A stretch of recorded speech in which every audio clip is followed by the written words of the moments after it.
ನಮಸ್ಕಾರ. ವಿಕೆ ಡಿಜಿಟಲ್ ನ್ಯೂಸ್ಗೆ ಸ್ವಾಗತ. ಅಯೋಧ್ಯೆಯಲ್ಲಿ ಇಂದು ರಾಮ ಮಂದಿರದ ಪ್ರಾಣ ಪ್ರತಿಷ್ಠಾಪನೆ 2ನೇ ವಾರ್ಷಿಕೋತ್ಸವ ವಿಜೃಂಭಣೆಯಿಂದ ನಡೆಯುತ್ತಿದೆ. ಜೊತೆಗೆ ಪ್ರಾಣ ಪ್ರತಿಷ್ಠಾ ದ್ವಾದಶಿಯನ್ನು ಕೂಡ ಆಚರಿಸಲಾಗುತ್ತಿದ್ದು, ರಾಮಲಲ್ಲಾಗೆ ವಿಶೇಷ ಅಭಿಷೇಕ ಮತ್ತು ಧಾರ್ಮಿಕ ಕಾರ್ಯಕ್ರಮಗಳು ಜರುಗುತ್ತಿವೆ. ರಕ್ಷಣಾ ಸಚಿವ ರಾಜನಾಥ್ ಸಿಂಗ್ ಹಾಗೂ ಉತ್ತರ ಪ್ರದೇಶದ ಮುಖ್ಯಮಂತ್ರಿ ಯೋಗಿ ಆದಿತ್ಯನಾಥ್ ಅವರು ಈ ಸಂದರ್ಭದಲ್ಲಿ ಭಾಗವಹಿಸಿದ್ದರು. 1200ಕ್ಕೂ ಹೆಚ್ಚು ಸಂತರನ್ನು ಈ ಕಾರ್ಯಕ್ರಮಕ್ಕೆ ಆಹ್ವಾನಿಸಲಾಗಿದೆ.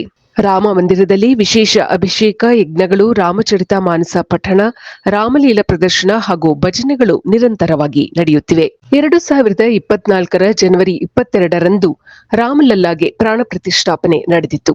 ಈ 2 ವರ್ಷಗಳಲ್ಲಿ ಕೋಟ್ಯಾಂತರ ಭಕ್ತರು ರಾಮಲಲ್ಲನ ದರ್ಶನ ಪಡೆದಿದ್ದಾರೆ. ಅಯೋಧ್ಯೆಯು ಇಂದು ಜಾಗತಿಕ ಮಟ್ಟದ ಪ್ರವಾಸಿ ಮತ್ತು ಆಧ್ಯಾತ್ಮಿಕ ಕೇಂದ್ರವಾಗಿದೆ.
ಇದು ಈವರೆಗಿನ ಸುದ್ದಿಗಳು.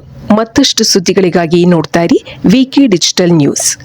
ವೀಕ್ಷಕರೇ, ವಿಕೆ ಡಿಜಿಟಲ್ ನ್ಯೂಸ್ ಯೂಟ್ಯೂಬ್ ಚಾನೆಲ್ ಅನ್ನು ಲೈಕ್ ಮಾಡಿ, ಸಬ್ಸ್ಕ್ರೈಬ್ ಮಾಡಿ ಮತ್ತು ಹೆಚ್ಚಿನ ಜನರಿಗೆ ಶೇರ್ ಮಾಡಿ.